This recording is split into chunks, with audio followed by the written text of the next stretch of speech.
캐나다 네, 특사로 다녀오셨죠? 네, 네. 그래서 많은 분들이요 사성장군 출신의 김병주 의원님이 가시니까 혹시 캐나다의 방산 관련해서 네, 그렇죠. 굉장한 뭐가 있는 거 아니냐 기대를 했는데 네. 이번 특사 방문 내용 좀 한번 설명 부탁드리겠습니다. 네, 이번에 사실 특사 단장으로 제가 갔다 왔고 김주영 의원하고 같이 갔다 왔습니다. 가서 많은 성과가 있었어요. 캐나다는 우리하고 사실은 우호 관계가 좋은 나라이기도 한데 지금 캐나다는 방산 분야 새로운 군을 건설하기 위해서 몸부림을 치고 있는 나라거든요. 네. 80년 만에 처음으로 엄청난 국방 예산을 투입을 해서 군을 현대화하려고 하고 있는 국가이기 때문에 우리의 뭐 잠수함이라든가 K9, 천무 이런 미사일 시스템 이런 것들을 방산 수출을 하려고 지금 노력 중에 있는데 사실 그런 것들을 성사시키기 위해서 대통령 특사 자격으로 가서 했고요. 사실 특사로 간 이유는 우리가 12.3 내란을 겪고 난 다음에 정상적으로 민주정부가 탄생이 됐잖아요. 그래서 비정상이 정상화됐다는 것을 우리 우방에게 알리는 것이 가장 큰 목적이었고, 두 번째는 이재명 대통령의 메시지. 지난번에 대통령 되시고 처음 해외 순방한 데가 캐나다예요. 그때 G7 정상회담에 참가했었잖아요. 그때 이제 캐나다 총리가 초청을 해줬는데 거기에 감사하고 또 앞으로 우호 관계를 더욱 가자는 그러한 메시지가 있었고요. 그 추가해서 이제 앞으로 캐나다의 군 현대화하는데 우리 대한민국이 동참을 해서 할 수 있는 기회를 갖겠다. 그리고 도와주겠다라는 이런 메시지 등 또 다양한 그런 걸 했는데요. 실제 캐나다에선 반응이 좋았습니다. 왜냐하면 우리가 없는 것을 그 캐나다는 가지고 있고 캐나다가 없는 걸 우리가 가지고 있는 분야가 있어요. 우리가 없는 지하 자원들, 캐나다는 강물이라든가 가스라든가 이런 것들이 많이 있고요. 또 캐나다가 갖지 못한 우리의 군의 첨단화된 무기 체계 또는 산업 이런 것들이 있기 때문에 서로 윈윈할 수 있는 그런 전략을 구사할 수 있는 나라거든요. 캐나다는 사실은 땅 덩어리로 보면은 세계에서 두 번째로 큰 나라예요. 러시아가 제일 크고 캐나다가 두 번째인데 인구는 한 3,700만인데 군은 7만밖에 안 돼요. 그동안은 미국의 도움으로 안보 우산을 써왔는데 그래서 지금, 저 의원님 일반인의 관점에서 정말 몰라서 여쭤보는 건데 일반적인 생각에 물론 뭐 자국 영토를 다 방어하는 그런 무기는 있어야 되지만 우리 생각에 일반적으로 캐나다는 뭐 미국하고 싸울 일은 없을 것 같고 뭐를 방어하기 위해서 첨단 무기를 많이 사지? 이런 궁금증이거든요. 그렇죠. 캐나다는 지금 러시아라든가 러시아의 위협을 엄청 느끼고 있더라고요. 왜냐하면은 지금 미국에 의존을 해왔는데 얼마 전에 트럼프가 캐나다를 미국의 51번째 주로 만들겠다 돼야 된다 하니까 캐나다는 이거 완전히 기겁을 한 겁니다. 야 이렇게 하다는 큰일 났다. 그래서 미국에 대한 반감이 많았고요. 그래서 우리 스스로 힘을 키워야 되겠다는 논리가 하나 있었고, 또 하나는 지금 이상기후로 인해서 북극 지역에 북극 항로가 개설이 시작이 되고 있잖아요. 그리고 북극이 녹고 있고 그러다 보니까 북극 항로가 개설되고 북극이 이제 녹기 시작하면서 러시아의 위협이 커진 겁니다. 그럼 그 북극 지역을 지켜내야 되는데 북극 지역을 지켜내기 위해서는 바다를 지키는 거잖아요. 그러면 결국은 잠수함이 필요하고 바다도 엄청나게 크잖아요. 그러니까 한 3, 4주 장기간 이렇게 물에 들어가서 운항할 수 있는 그러한 잠수함이 필요한데 그런 잠수함을 가진 나라는 세계에 별로 없어요. 그러니까 우리가 경쟁력이 있는 것이고 하나오션 이런 데가 하나오션이나 이런 데가 그러한 잠수함을 가지고 있죠. 우리로 얘기하면 장보고급 잠수함 이런 잠수함을 거기에는 필요해요. 우리 사실 잠수함은 세계적인 잠수함이거든요. 그 안에 탄도미사일도 장착이 돼 있고 자동화되니까 사실 운용 인원들도 한 40명 내외면 운용이 가능해요. 캐나다도 지금 병력을 충원하기가 되게 어려워요. 그 모병제다 보니까 한 7만 정도 규모인데, 그러니까 병력이 적으면서도 운용할 수 있는 이런 잠수함이 필요한데, 지금 독일이나 뭐 프랑스 이런 나라와 경쟁을 할 것 같은데, 프랑스나 독일 이런 데는 아직 잠수함을 만들지도 않았어요. 우리는 이미 실전 배치됐고, 그래서 우리가 사실은 되게 매력적이죠. 캐나다에서 무기도 우수하고, 그런데도 불구하고 정치적으로는 캐나다가 나토 국가로 유럽과 거의 한 몸이잖아요. 그러니까 정치적으로 독일이나 프랑스와 가깝다 보니까 그걸 어떻게 해소하느냐. 그래서 대통령 특사 자격으로 가서 계속 얘기를 해야 되는 거고요.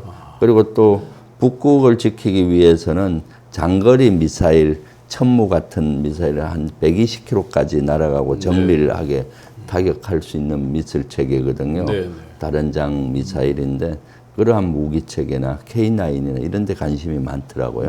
그래서 그런 걸 하고 우리는 그 정비 공장까지 만들어 줄 용의가 있다. 패키지로 교육도 하고 뭐 이런 것들을 많이 제안을 해 놓은 상태고, 또 거기에 지금 지난번에 G7 회의 때 그 캐나다 정상과 우리 그 이재명 대통령께서도 그러한 얘기를 나눈 적이 있어요. 그래서 가서 보다 제가 구체적으로 설명을 했고, 또 9월 초에 캐나다 국방장관이 한국에 옵니다. 서울 안보대하에. 그때 왔을 때 실제 우리 하나오션이라든가 또는 하나 이런 무기 만드는 회사 조선소를 가보라. 가보면은 실질적으로 그런 것이 될 것이다라고 알려줬고요. 그리고 또 우리가 에이펙 있지 않습니까? 경주에. 그때 아마 칸이 캐나다 총리가 옵니다. 그때 또 이재명 대통령하고 그러한 얘기를 나눌 수가 있기 때문에 이번에 아주 중간 다리로서 가서 분위기를 조성하는 아주 중요한 역할을 했습니다. 시청자 여러분들도 김경주 의원님의 캐나다 특사 단장 활동을 통해서 저도 사실상 처음 알았거든요. 캐나다에 이렇게 우리가 방산 수출 이런 부분까지 중요하다는 걸 주로 이제 뭐 북극해에 있는 천연가스를 도입하고 뭐 이런 것들만 많이 이제 경제적인 것만 경제 교류 쪽만 보다가 방산에도 이렇게 중요하다는 걸 처음 알았는데요. 또 그러면 이제 중요한 게 결국 이제 미국과의 관세 협상, 관세 협정에서 가장 중요하게 지금 두 가지가 올라오더라고요. 무기에 대한 어떤 그런 무기 구매 관세 협상 목록에 들어가 있고, 방위비 증액에 대한 게 들어가 있고, 이 부분에 대해서 정말 현명한 지혜가 요구되는 것 같아요. 특히 이제 방위비 분담, 증액 이 문제가 아주 첨예한데, 이런 부분 한번 전체적으로 설명 주시면 좋겠습니다. 지금 미국은 뭐 두 가지로 압박을 하는 것 같아요. 하나는 관세 통상으로 압박을 우리에게 하고 있고, 하나는 안보적인 측면에서 압박을 하고 있거든요. 이것이 우리의 큰 도전 과제고 이번 주에 풀어야 될 과제라고 보는데, 대통령실이나 외교부 뭐 각 그 정부 기관에서 지금 이걸 국익 차원에서 풀기 위해서 엄청 노력을 하고 있잖아요. 그래서 지금 뭐 협상이 진행되고 있기 때문에 저도 구체적인 내용은 얘기하기가 좀 어려워요, 사실은. 그런데 국가 이제 안보 보안 사항들이 많이 있겠죠. 이런 것들이 지금 되는데, 어쨌거나 이재명 정부에서는 국익 차원에서 최대한 접근을 해서 우리 국익을 최대한 이렇게 극대화시키는 방향으로 가겠다는 거잖아요. 안보적인 측면에서 보면은 방위비 분담금이라든가 또 주한미군 내 역할 재조정 문제라든가 또는 무기 구매 뭐 이런 것들을 일부 요구를 하고 있는 것 같아요. 그런데 거기에 대해서 어느 정도 진척됐는지는 우리가 좀 지금 의견을 내는 것보다 지켜볼 필요가 있는 것 같고요. 그 대신 제가 생각하기에는 미국에게 우리가 이익을 주면서 관세 협상에서 관세를 우리한테 낮추고 이런 노력이 필요해요. 미국이 부족한 것을 우리가 줄 수 있는 게 있어요. 조선 분야입니다. 조선 분야는 미국은 거의 붕괴된 상태나 마찬가지예요. 그런데 우리는 대형 대형 군함도 만들 수가 있고 선박도 만들 수가 있는 이런 거가 있죠. 그동안 미국은 가장 중국을 견제하려고 지금 계속 하고 있잖아요. 네. 중국하고 패권 전쟁을 하면서 견제하려고 하는데 중국은 해군력을 엄청 키웠어요. 네. 그래서 중국의 조선업은 세계 한 51%를 차지해요. 산둥반도 연안에 뭐 조선소만 해도 몇십 개가 있다고 누가 얘기를 하는데 하던데. 아마 세계 비중으로 보면 한 51%인데 예. 우리나라가 조선업은 세계 28%나 돼요. 네. 그러니까 근데 미국은 거의 이런 조선업을 육성하는 산업은 거의 붕괴 그러니까 제조에 대한 거는 거의 붕괴가 된 붕괴되다시피 거죠. 예. 했는데 지금 돌이켜 보니까 미국 입장에서 군함이라든가 잠수함이라든가 이런 것들 군에 대한 군함을 건조하고 정비하는 것도 필요하고 일반 상선에 대한 네, 것도 필요한데 거기에 가장 해줄 수 있는 나라가 한국이거든요. 네. 그래서 우리는 그런 것들에 대한 이익을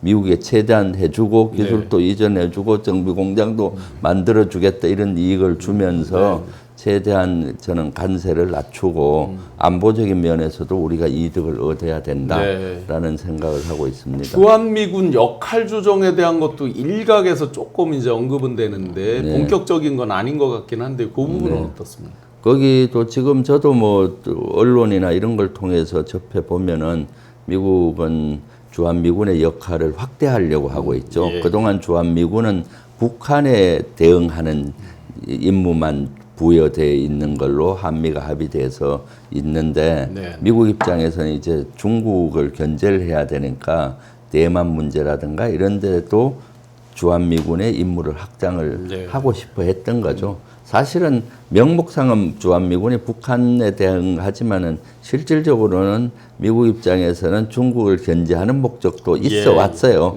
이걸 이제 현실화하겠다고 해서 주한미군 현대화 뭐 이런 용어를 쓰면서 확장을 하려고 하고 있거든요. 그런데 그렇게 하다 보면은 우리가 중국하고의 문제가 생길 수가 있잖아요.